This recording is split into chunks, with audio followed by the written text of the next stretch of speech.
Tai gerai. Aš esu atstovas iš Engineers komandas projekto Smart TV. Noriu jūsų paklausti, ar iš jūsų esantis, kurie vairuoja automobilį, su kokiamis problemomis daugiausiai susidurite? Kaip? Kokiais farais? Po vieną. Skamščiai, gerai, kas dar? Bet garsiau, sako. Aš nelabai suprantu, kokiais farai, nes tų problemų turiu. Kokias pagrindinės? Kas galėtų apie problemų? Degalų kaina. Degalų Degalų kaina. kaina, taip. Pastoviai kylanti degalų kaina. Toliau, kaip minėjau, kamščiai. Šiais laikais labai sparčiai daugėja automobilių ir vos kone kiekvienas turi žmogus automobilį. Ir dar vienas dalykas, teršalai. Šiais laikais labai žmonės skiria didelį dėmesį, kaip saugot gamtą. Tai mes sugalvojam sprendimą. Tai yra vienvietis automobilis, važiuojantis viena elektra.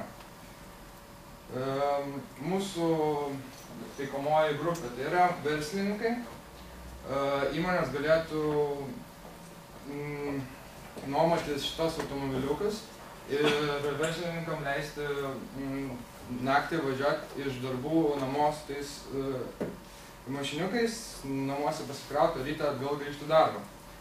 Kom tai yra gerai tom, kad kai verslininkai yra ofisuose ir dirba, turistai gali naudotis šiais elektromobiliais.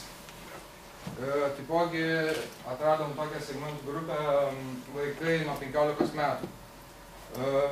Šią transporto priemonę jie galės vairuoti ir tėvams bus mažiau problemų, kaip vaikai nusigaus iki jiem reikiamų vietų. Taipogi šis automobilis gali būti pritaikytas neįgaliem asmenim, nes jis gali važinėtis ir po pastatus, ir lauke. Čia yra pagrindiniai parametrai, kuriuos mes taikomės, jie šiek tiek kis priklausomai nuo sąlygų, nes vis dėlto elektronika.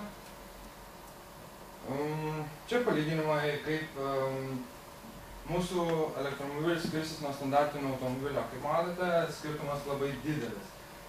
O tai yra dėl to, kad mūsų automobilis labai mažas, sveria vos 80 kg ir yra vienvietis. Nes statistiškai Europoje važiuoja 1,2 žmogaus automobilį, kas yra labai neekonomiška. Mūsų tikslai.